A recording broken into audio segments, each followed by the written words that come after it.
विद्यार्थियों, आप सभी का बहुत बहुत स्वागत है हमारे इस चैनल परीक्षांजलि पर। आज हम आपके लिए कक्षा 10वीं मध्य प्रदेश बोर्ड परीक्षा का जो पेपर हुआ है हिंदी का, उसके हल लेकर के आए हैं। सभी हमारे साथ बने रहें। चैनल को जरूर सब्सक्राइब करें, लाइक करें और अपने साथी दोस्तों को जरूर से जरूर शेयर करें। तो विद्यार्थियों, इसको हम देखने वाले हैं हाई स्कूल मुख्य परीक्षा जो कि हिंदी का पेपर हुआ है। आज पहला पेपर ये जो अभी हम देख रहे हैं ये सेट डी है। आपके इसमें आगे पीछे प्रश्न हो सकते हैं। देखिए, पहला इसमें दे रखा है रिक्त स्थानों में सही विकल्प का चयन करके लिखिए। पहला रिक्त स्थान यहाँ पर दे रखा था कि परशुराम ने खालिस्तान का वध किया था। ऑप्शन में दे रखे सहस्त्रबाहु या रावण। तो विद्यार्थियों, परशुराम ने जो है वो सहस्त्रबाहु का वध किया था। सहस्त्रबाहु हजारों भुजाओं इसकी काट दी थी, सिर धड़ से अलग कर दिया था परशुराम ने अपने परसे से। तो यहाँ पर खालिस्तान में जो है वो सहस्त्रबाहु आ जाएगा। अगला, कामायनी एक खालिस्तान है। ऑप्शन दे रखे हैं मुक्तक काव्य या महाकाव्य। तो कामायनी जो है बहुत बड़ा महाकाव्य है एक, तो ये खालिस्तान में यहाँ पर महाकाव्य लिखेंगे हम। उसके बाद तीसरा, रस के खालिस्तान भेद हैं। 10 दे रखा है, 15 दे रखा है। तो रस जो है वो 10 प्रकार के 10 भेद हैं इसके। तो यहाँ रस के 10 भेद लिखना है, 10 खालिस्तान में लिखेंगे। अगला, चौथा, बाल गोविंद भगत की अवस्था खालिस्तान थी। ऑप्शन दे रखे 60 के ऊपर या 65 के ऊपर। तो पाठ के अनुसार जो है वो लगभग 60 के ऊपर उनकी उम्र थी, अवस्था। तो बाल गोविंद भगत की अवस्था जो है 60 के ऊपर थी। ये वाला ऑप्शन सही हो जाएगा। अगला, जिजीगिसा शब्द का अर्थ खालिस्तान है। जिजीविसा शब्द का अर्थ खालिस्तान है। ऑप्शन दे रखे जीने की इच्छा या जाने की इच्छा। तो जिजीविसा जो है मतलब वो जीने की इच्छा जो होती है उसको जिजीविसा कहा जाता है विद्यार्थी। बहुत अच्छा शब्द है। तो जीने की इच्छा मतलब जिजीविसा होती। अगला, मैं क्यों लिखता हूँ पाठ के लेखक खालिस्तान है। ऑप्शन दे रखे हैं अज्ञेय या यशपाल। तो विद्यार्थियों, मैं क्यों लिखता हूँ इस पाठ के लेखक जो है वो अज्ञेय है।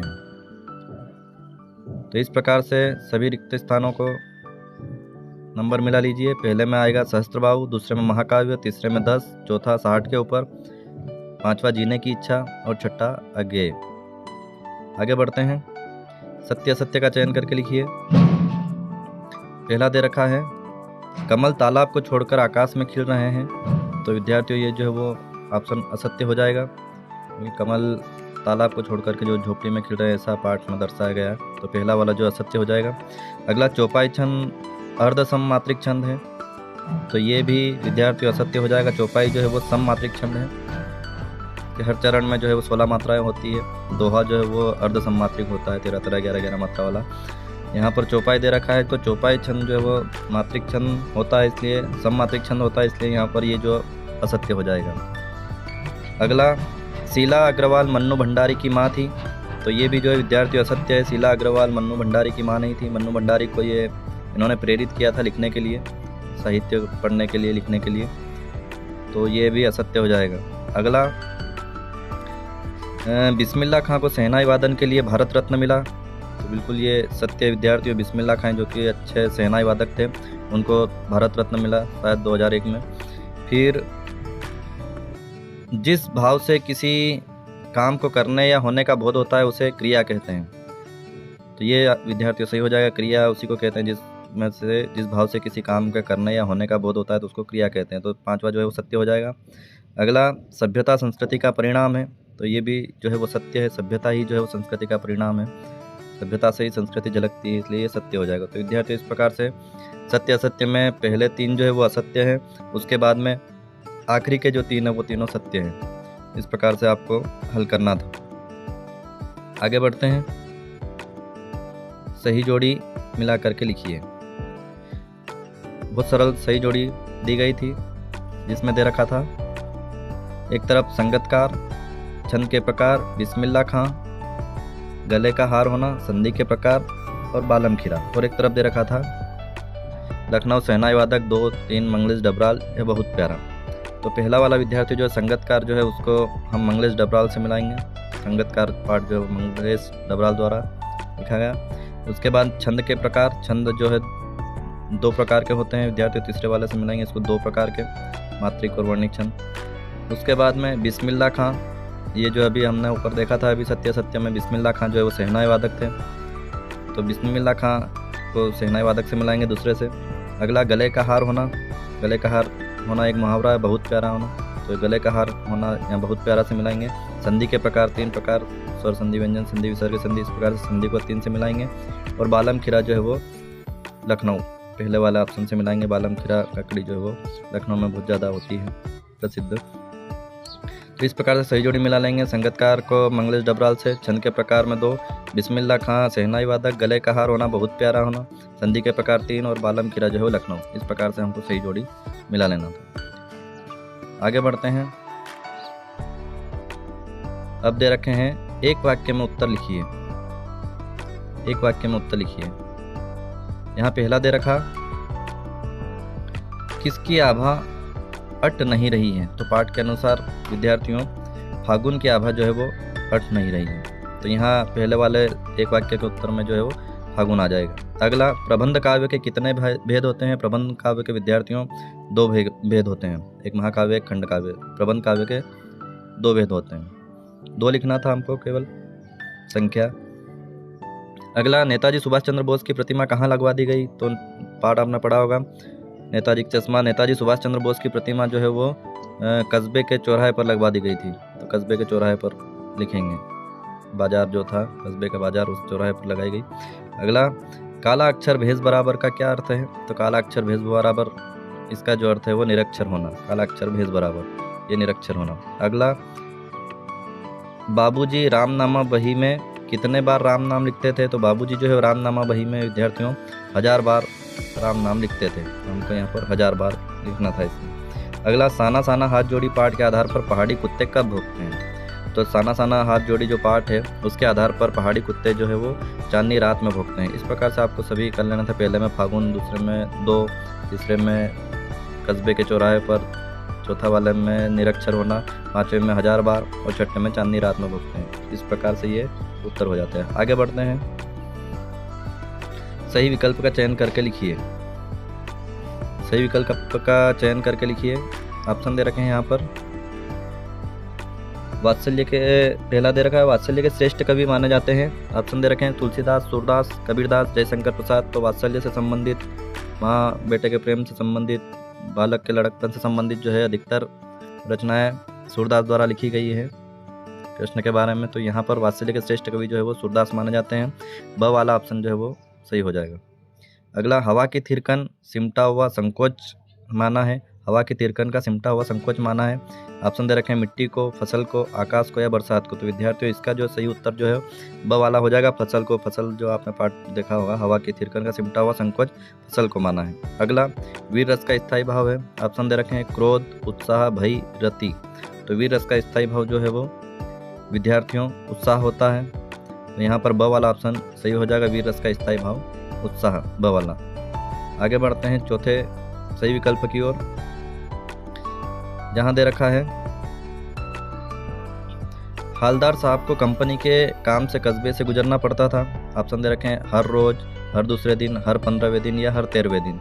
आपने जो पाठ पढ़ा होगा उसके अनुसार जो है हर 15वें दिन उनको उस कस्बे से गुजरना पड़ता था, हर 15वें दिन। तो ये सब वाला ऑप्शन जो है वो सही हो जाएगा। अगला वाच्य के प्रकार होते हैं 4, 3, 5 या 2। तो वाच्य के जो है 3 प्रकार होते हैं। अगला मधु कांकरिया की सहेली का नाम है। ऑप्शन दे रखे मणि, जितेन, प्रियमवदा, वसुंधरा। मनु कांकरिया की सहेली का नाम जो है विद्यार्थियों मणि था, मणि है। तो यहाँ पर अ वाला ऑप्शन जो है वो मणि सही हो जाएगा। तो इस प्रकार से पहले सही विकल्प में सूरदास, दूसरे में फसल, तीसरे में उत्साह, चौथे में हर 15वें दिन और 5वें में 3 और 6ठे में जो है वो मणि। इस प्रकार से इनके सभी के सही विकल्प होंगे विद्यार्थियों। आगे बढ़ते हैं। पहला प्रश्न दे रखा था यहाँ पर राम लक्ष्मण परशुराम संवाद, जो पाठ दे रखा था आपका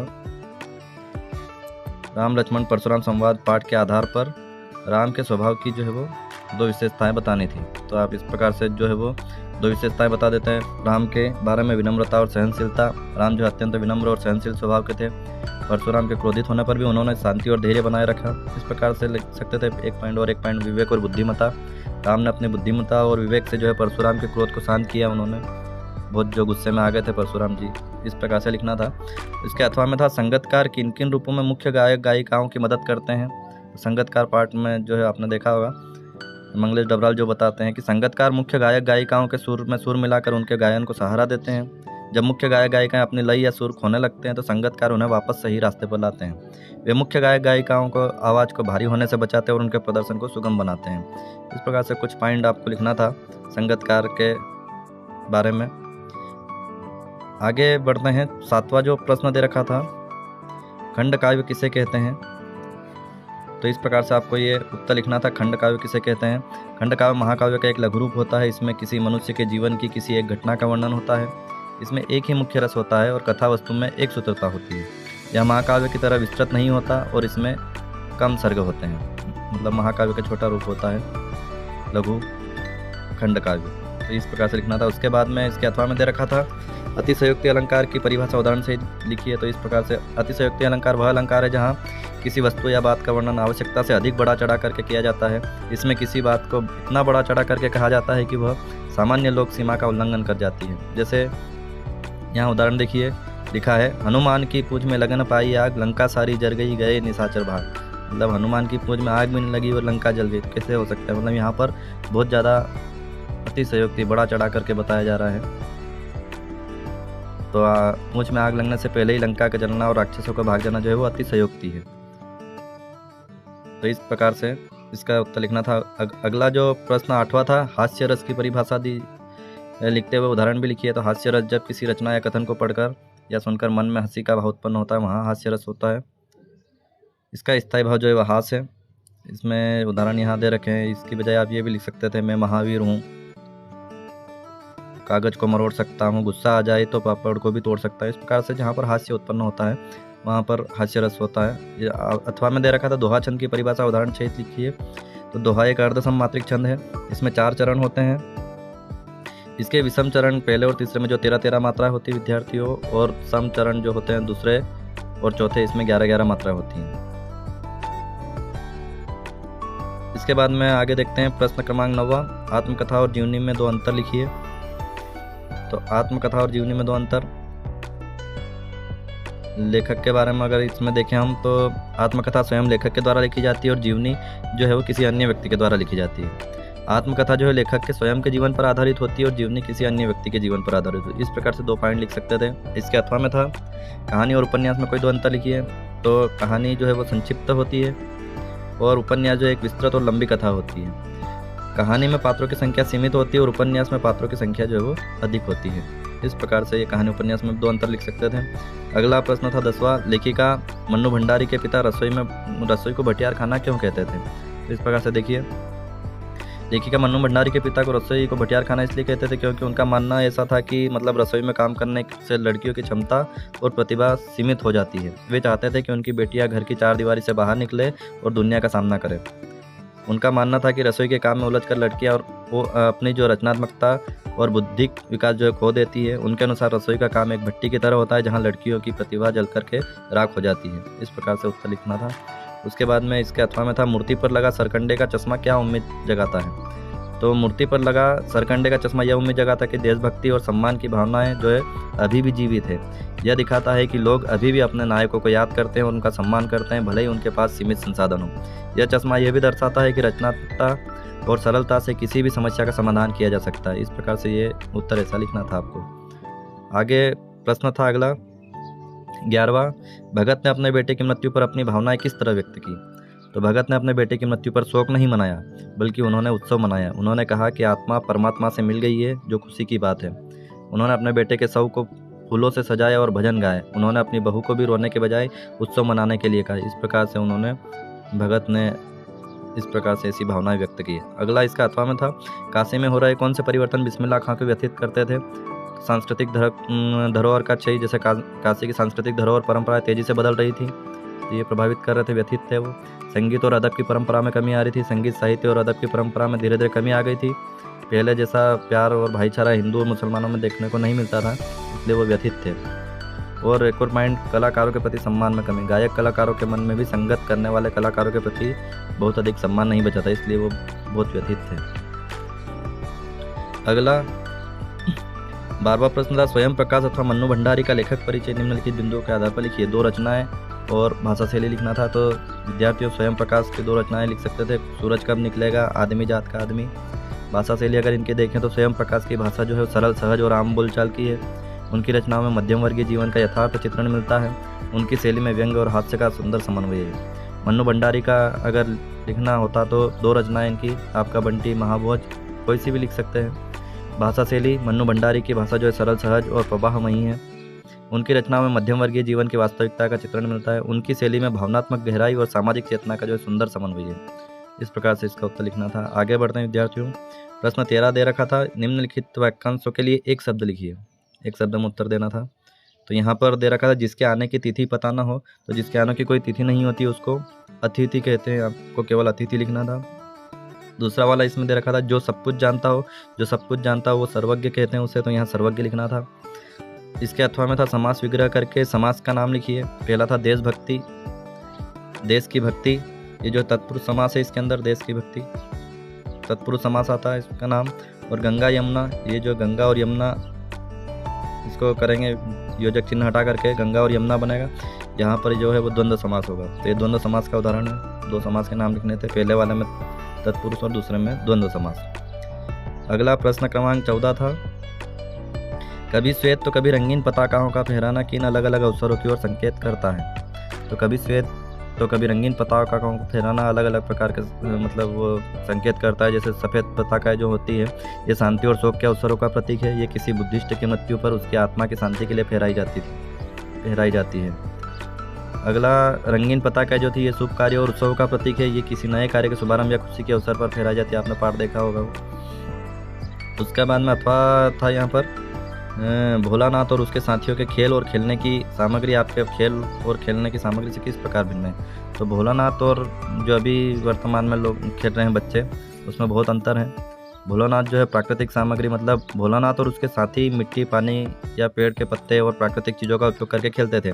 आज के बच्चे जो है वो प्लास्टिक और इलेक्ट्रॉनिक खिलौनों से खेलते हैं। सामूहिक खेल की भावना पहले थी, मतलब सामूहिक रूप से खेलते थे जिसमें सामाजिकता और सहयोग की भावना विकसित होती थी। और आजकल बच्चे जो है एकल खेल या फिर इलेक्ट्रॉनिक गेम खेलते हैं, इसका प्रचलन हो गया। रचनात्मकता देखें तो भोलेनाथ और उसके साथी अपने खेल स्वयं बनाते थे और उसमें रचनात्मकता का उपयोग करते थे। आज के बच्चे तैयार खेल चाहिए उनको ऑनलाइन, और खिलौने भी प्लास्टिक के मिलते हैं। रचनात्मकता की गुंजाइश जो है बहुत कम है। इस प्रकार से आपको इसका उत्तर लिखना था। आगे प्रश्न था प्रगतिवाद की कोई 2 विशेषता लिखिए।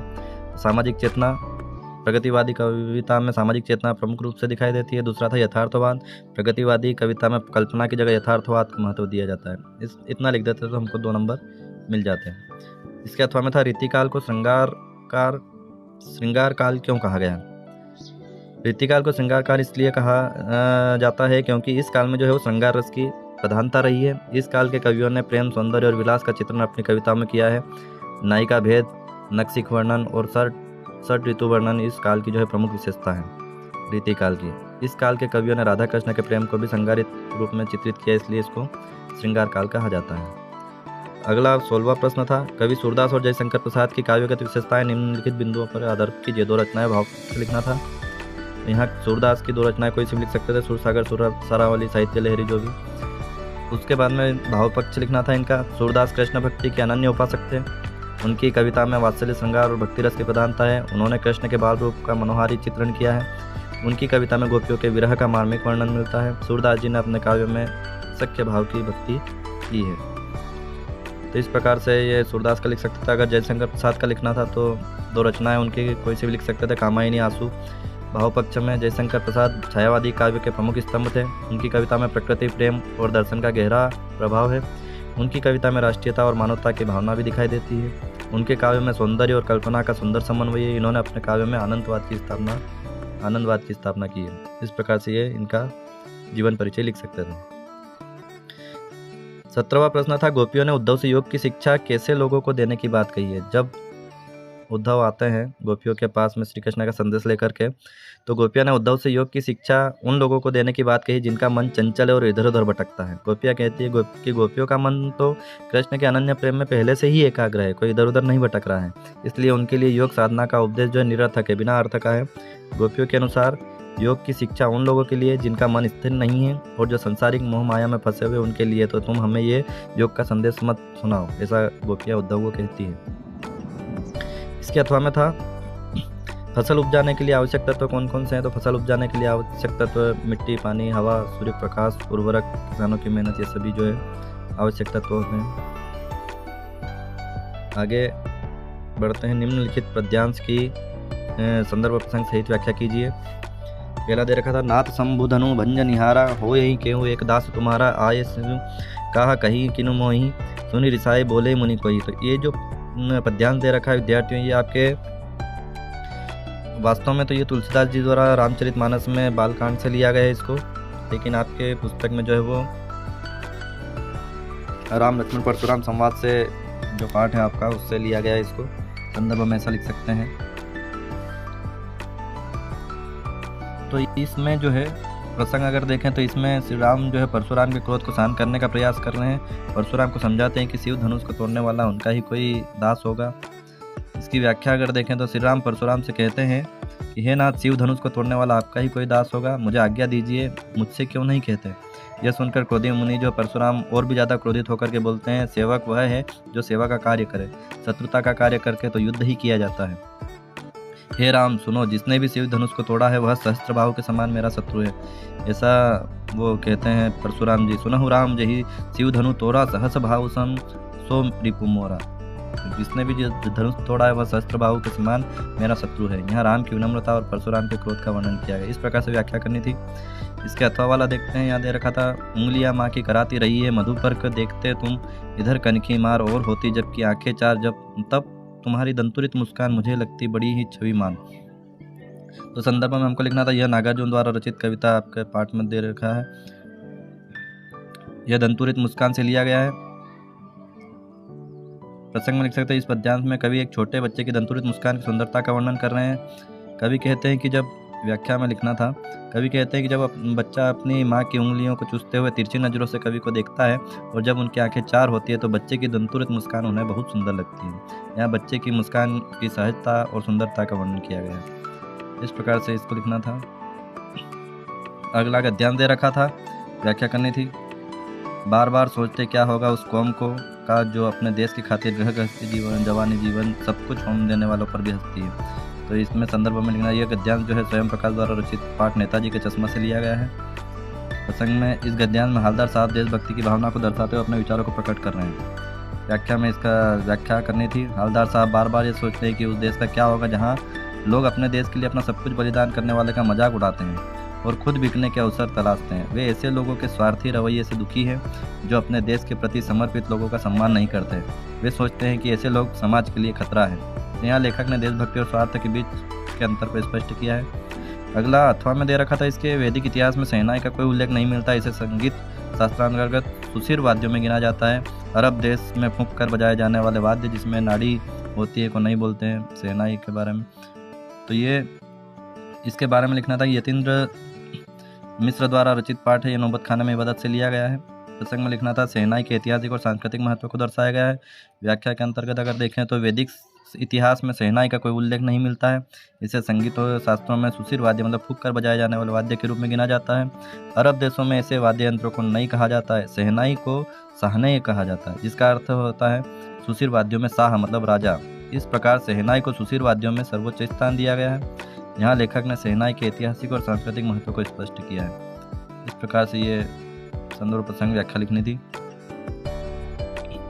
20वां प्रश्न था, स्वच्छ भारत स्वस्थ भारत विषय पर अनुच्छेद लिखिए। तो आप भी लिख सकते थे, महात्मा गांधी के 150वीं जन्म जयंती पर सरकार द्वारा 2 अक्टूबर 2014 को एक अभियान शुरू किया गया, स्वच्छ भारत स्वस्थ भारत। गांव-गांव में स्वच्छता के प्रति अलग जगाया गया। तो इस प्रकार से ये लिखा हुआ आपके सामने दिख रहा है, मन से भी हम लिख सकते थे। इसके अथवा में दे रखा था, कंप्यूटर के उपयोग के संबंध में शिक्षक और छात्रों के बीच संवाद लिखिए। तो कंप्यूटर के उपयोग में के संबंध में शिक्षक और छात्रों के बीच संवाद भी हम अच्छे से लिख सकते थे मन से। यहाँ दे रखा है, आप देख लीजिए। इस प्रकार से शिक्षक बोले, नमस्ते छात्रों, आज हम कंप्यूटर के उपयोग में बारे में बात करेंगे। छात्र बोलते हैं, नमस्ते सर, कंप्यूटर तो आजकल बहुत ज़रूरी हो गया। इस प्रकार से जो भी संवाद होता है सामान्य रूप से वो हमको लिखना था। अगला अपठित गद्यांश था। मन की एकाग्रता की समस्या सनातन है। आज के प्रौद्योगिकी युग में जहाँ भौतिक उन्नति की अपार संभावना है, ऐसे में जब छात्र अध्ययन करने बैठता है तब उसके मन को अनेक तरह के विचार घेरने लगते हैं। इस प्रकार से ये दे रखा था, जिसमें पहला प्रश्न पूछा गया इसमें उपयुक्त गद्यांश का उपयुक्त शीर्षक लिखिए। तो आप जो है यहाँ पर उपयुक्त शीर्षक इस गद्यांश को पढ़ेंगे तो लिख सकते हैं मन की एकाग्रता लिख सकते हैं। अगर एकाग्रता लिखते हैं तो भी चलता, मन की एकाग्रता और सफलता लिखते हैं तो भी सही हो जाता। इस प्रकार से एकाग्रता से संबंधित हमको इसका शीर्षक लिखना था। उसके बाद में उत्कृष्ट पद की प्राप्ति के लिए किस प्रकार से पढ़ना आवश्यक है, तो यहाँ देखेंगे हम उत्कृष्ट पद की प्राप्ति के लिए एकाग्र मन से पढ़कर परीक्षा में उच्चतम श्रेणी प्राप्त करना आवश्यक है। एकाग्र मन से पढ़ना जरूरी है। उसके बाद में उपयुक्त गद्यांश का सारांश लिखिए। तो इस गद्यांश का सारांश जो है अगर हम देखें तो इसको सारांश करेंगे। मन की एकाग्रता एक प्राचीन समस्या है जो आज के आधुनिक तकनीकी युग में और भी गंभीर हो गई है। भौतिक उन्नति के इस युग में छात्रों के मन में कई तरह के विचार आते हैं, जैसे कि क्रिकेट, सिनेमा या दोस्तों के साथ मौज मस्ती करना। इन विचारों के कारण उनकी एकाग्रता भंग हो जाती है, जो उनकी सफलता में बाधा बनती है। इसलिए छात्रों को अपने मन को एकाग्र करने और पढ़ाई पर ध्यान केंद्रित करने की जो है वो बहुत आवश्यकता है। इस प्रकार से सारांश इसका लिख सकते थे। इसके अथवा में एक दे रखा था, रत्नमयी वसुधा पर चलने को चरण दिए, बैठी उस क्षितिज पर लक्ष्मी श्रृंगार किए, नदियों ने चलकर ही सागर का रूप लिया, मेघों ने चलकर ही धरती को गर्भ दिया। यहाँ पर पहला दे रखा है उपयुक्त काव्यांश का उपयुक्त शीर्षक लिखिए। तो जो है हम कर्म के बारे में इसमें दिया गया है। कर्म की महिमा भी लिख सकते हैं या चलते रहने का महत्व भी लिखा जा सकता है शीर्षक, या फिर प्रकृति और कर्म। इस प्रकार से जो भी आप लिखते हैं वो सही हो जाता है। उसके बाद में दूसरा प्रश्न था, क्षितिजवार श्रृंगार किए कौन बैठी था। अभी हमने देखा यहाँ पर क्षितिजवार श्रृंगार किए जो है वो लक्ष्मी बैठी है। अगला उपयुक्त काव्यांश का भावार्थ लिखिए। तो यह काव्यांश कर्म के महत्व पर प्रकाश डालता है। कवि कहता है कि इस रत्नमयी धरती पर हमें चलने के लिए पैर दिए गए हैं और क्षितिज के उस पार लक्ष्मी जो है श्रृंगार करके बैठी है। इसका अर्थ है कि हमें कर्म करते हुए आगे बढ़ना चाहिए। जैसे नदियाँ चलकर सागर का रूप लेती है और मेघ चलकर धरती को गर्भ देते हैं, हमें भी निरंतर प्रयास करते रहना चाहिए और अपने लक्ष्य को प्राप्त करते रहना चाहिए। इस प्रकार से इसका लिख सकते थे भावार्थ। आगे जो है वो अपने नगर पालिका अधिकारी को अपने वार्ड में व्याप्त गंदगी को दूर करवाने के लिए एक शिकायती पत्र लिखना था नगर पालिका अधिकारी के नाम पे। इस प्रकार से आप लिख सकते थे। 4 नंबर का प्रश्न था। इसके अथवा में दे रखा था कि अपने प्रिय मित्र को वार्षिक परीक्षा में प्रथम श्रेणी में उत्तीर्ण होने पर बधाई पत्र लिखिए। अपने प्रिय दोस्तों को एक बधाई संदेश भी लिख सकते थे। इस प्रकार से आप यहाँ पर अपने प्रिय मित्र को बधाई संदेश लिख सकते थे। आखिरी प्रश्न था, विद्यार्थियों निम्नलिखित विषयों में से किसी एक विषय पर रूपरेखा सहित सारगर्भित निबंध लिखिए। आप दे रखे थे अलग अलग पॉइंट, पर्यावरण प्रदूषण, कंप्यूटर का महत्व, वर्तमान समय में विज्ञान का महत्व, जीवन में खेलों का महत्व, नई राष्ट्रीय शिक्षा नीति। जो भी आपको सरल लगता हो वो आपको हल करना था। 5 दे रखे थे पॉइंट, उसमें से किसी भी एक पर एक रूपरेखा सहित सारगर्भित जो है निबंध लिखना था। रूपरेखा भी लिखनी थी उसकी। तो इस प्रकार से ये आपका पेपर पूरा होता है। विद्यार्थियों आपको अच्छा लगा हो तो ज़रूर से ज़रूर अपने साथी दोस्तों को शेयर करें, लाइक भी करें और साथ ही चैनल को सब्सक्राइब करें। आप सभी हमारे साथ बने रहें। आपको आने वाले पेपर भी जो है उपलब्ध कराए जाएंगे। आप सभी जो है बहुत बहुत धन्यवाद। आप सभी के उज्जवल भविष्य की जो हम कामना करते हैं। बहुत बहुत धन्यवाद।